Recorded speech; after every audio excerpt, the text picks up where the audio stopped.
Salut les amis, j'espère que vous allez super bien. Petite vidéo matinale pour vous partager un conseil que j'ai vu déjà appliquer et que j'ai vu fonctionner. Alors, en tant que consultant IT, vous n'atteindrez pas vos objectifs si vous ne pensez qu'à l'événement et pas au processus. Qu'est-ce que j'entends par là?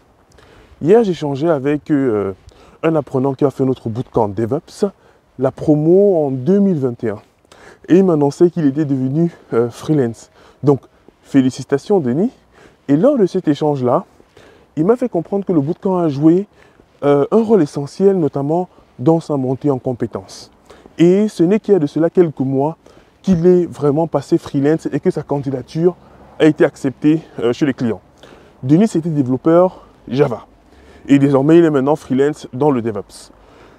Vous voyez qu'il s'est passé à peu près 2 ans après la formation bootcamp pour qu'il soit réellement prêt à répondre à des problématiques d'entreprise.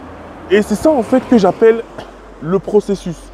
Le processus, c'est le fait en effet de suivre un certain nombre d'étapes que vous ne pouvez pas hacker, voilà, et donc le passage est obligatoire. Beaucoup de gens arrivent vers moi en me disant « Diran, je veux me former et je veux ensuite devenir freelance dans 3 mois, dans 4 mois. » Ça ne se passe pas comme ça les amis. Et surtout, si votre seul objectif, c'est de devenir freelance, ça veut dire que vous êtes égoïste. Vous apportez quoi au client? Parce que c'est ça la question. Avant de devenir freelance, il faut vous dire que qu'est-ce que je serais capable d'apporter concrètement à un client pour qu'il me prenne en tant qu'indépendant? Parce que oui, c'est une décision qui n'est pas forcément simple de la part du client de prendre des indépendants. Parce que souvent, vous gagnez plus que les internes, etc. etc. Est-ce que vous justifiez de cela? Donc, pour moi, avant de se dire que je veux devenir freelance, il faut se dire, est-ce que je suis capable d'apporter vraiment de la valeur à mon client? Et c'est notamment ce que cet étudiant-là a travaillé pendant 2 ans. Il a travaillé aussi la façon dont il se présente, la façon dont il met en avant ses compétences. Et il était resté en effet en CDI. Et en effet, il a continué à monter en compétences sur les technologies DevOps. Donc, dans la vie de façon générale, essayons de nous intéresser au processus et pas à l'événement. L'événement, c'est devenir freelance, oui, mais le processus, c'est de travailler avec acharnement, notamment sur la partie technique, passer des certifications, réaliser des projets concrets, travailler aussi la façon de se présenter, de se vendre, apprendre aussi à être entrepreneur, c'est-à-dire l'administratif, la comptabilité. Et là, en effet, vous serez passé par un processus qui vous permet de devenir sereinement freelance. Donc, quand vous m'écrivez souvent en me disant « Oui, Diran, après le bootcamp, je vais devenir freelance », je vous réponds toujours et toujours que si vous avez déjà 10 ans d'expérience dans l'IT, ok, pas de souci, après le bootcamp, vous pouvez devenir freelance. Mais attention, ce ne sera pas forcément freelance dans le DevOps. Parce que si vous venez découvrir le DevOps à Easy Training, oui, on va vous rendre bon sur le DevOps. Mais il vous faut encore aller prendre de l'expérience avec une diversité de projets chez des clients. Donc, c'est fondamental que vous respectiez le canevas que je vous indique. Et au début du bootcamp, ce que j'ai l'habitude de dire aux gens, c'est que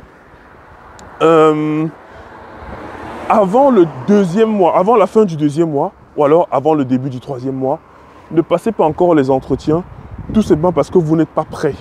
Oui les amis, je juge qu'au bout du 2e mois, ce n'est qu'à ce moment-là que vous pouvez déjà passer les entretiens parce que vous connaissez déjà des choses concrètes. Et je vais même encore plus loin.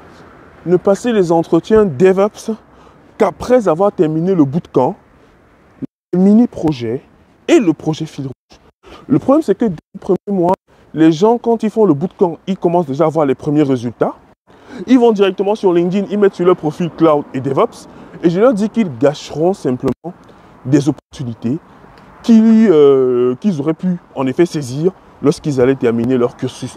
Donc, ne soyons pas pressés les amis, même si en effet vous vivez des difficultés au quotidien dans votre métier, prenez le temps de bien vous préparer parce que plus vous serez préparé, mieux sera encore votre réussite, plus belle sera encore, je vais dire quoi, plus belle sera l'éclat de votre compétence à ce moment-là. Donc ça m'a vraiment marqué l'échange que j'ai eu avec lui. Je suis très content que Easy Training a pu être un levier pour lui, un tremplin pour lui, pour rentrer dans le monde du DevOps en tant que développeur Java. Et je recommande vraiment à tous ceux qui veulent monter en compétences de façon durable sur le DevOps de participer au bootcamp. Nous avons encore remanié le programme et maintenant il est encore beaucoup plus intéressant parce que le premier mois, on commence d'abord par Docker, ensuite on voit la partie pipeline CI/CD pour faire l'intégration en continu de la production de nos microservices sous forme de conteneurs avec GitLab.